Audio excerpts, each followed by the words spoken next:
I got a request to make a video by Mark Tassi on this mechanical translation of the Torah, rewritten in such a way that it sounds a little bit more like ancient biblical Hebrew, as would have most likely would have been spoken back in the ancient times. Of course, some of the credit of how I pronounce this language goes to the head of Mechon Shiloh, Rabbi David Barhaim, but that isn't to say that I don't have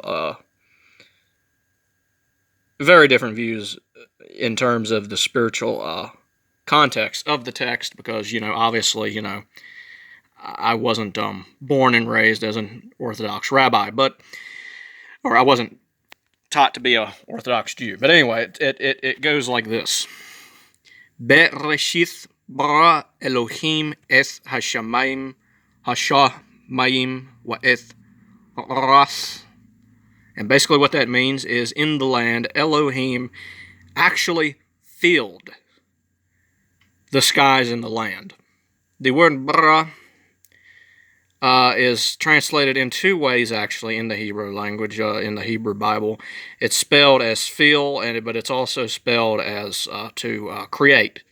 And while create is true, it actually takes away from the original meaning, because God not only created the heavens and the earth, we have the word ya'os, which actually means to create, but we have the word bara, of course, which also means to fill up. So Elohim did more than just create the heavens and the earth. He filled them up.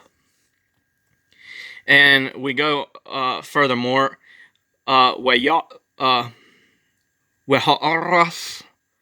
حَيْثَ ثَهُ وَذَهُ وَخَشَخْ عَلْ پَنَي ثَهُمْ وَرُوَخْ Elohim مَرَخَفَثْ عَلْ پَنَي هَمَيْم. And of course what this means is, and the land had existed in confusion and was unfilled, and darkness was upon the face of the deep water. And the wind, spirit, wind, similar word back then, of Elohim, was fluttering upon the face of the waters. And I would like to say that the word flutter, merachafath, is actually a feminine tense. It is a feminine word. So it very well could have something to do with Shakti. And I know that sounds woo-woo to a lot of people out there, but I do believe this was originally meant to be a spiritual text. It wasn't meant to be always taken 100% literally. But that doesn't matter. We need to continue here as it goes. Weyomer Elohim Yehi or Wehi or. And so Elohim said, "Let light exist," and light existed. And light will exist. A lot of things were written back then in the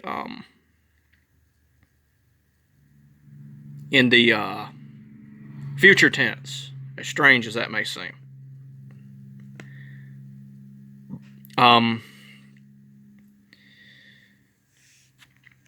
Anyway, we go further here. I really do not have much battery here, or much time either. Vayar Elohim es haor kitov Wavdel Elohim bin haor ubin hachoshach. And Elohim saw the light, given that it was good, but it doesn't say good, it says functional. Hebrews, a long time ago, when people would write things, the word tov, actually, there's an ancient Hebrew version of the word tov, as can be seen here. Let's see, where is it? Here it is. It's a picture of a couple hieroglyphs, and basically what it translates to is function. Essentially is what that translates to. So, where were we?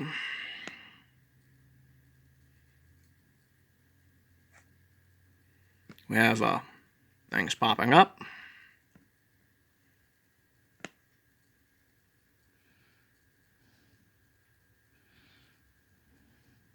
I do not know how long of a video this is going to be. Given that it was functional and Elohim made a separation between the light and between the darkness. Waikra Elohim la'or yom welechoshech korra laila wehi erev wehi vokir yom ahad.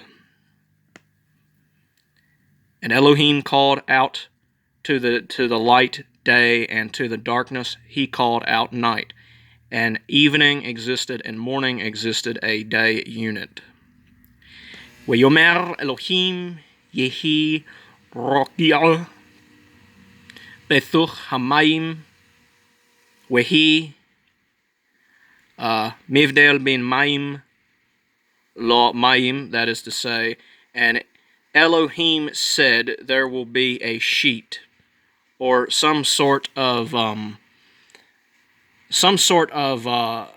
foundation, some sort of something of that effect. I translated it because basically something like a some kind of firmament of some kind will exist in the midst of the waters, and he existed making a separation between waters to waters, which is another way of saying from one set of waters to another set of waters. And we go, Wayas, and Elohim actually made in this sense.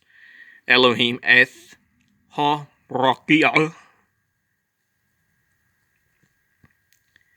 ulivdel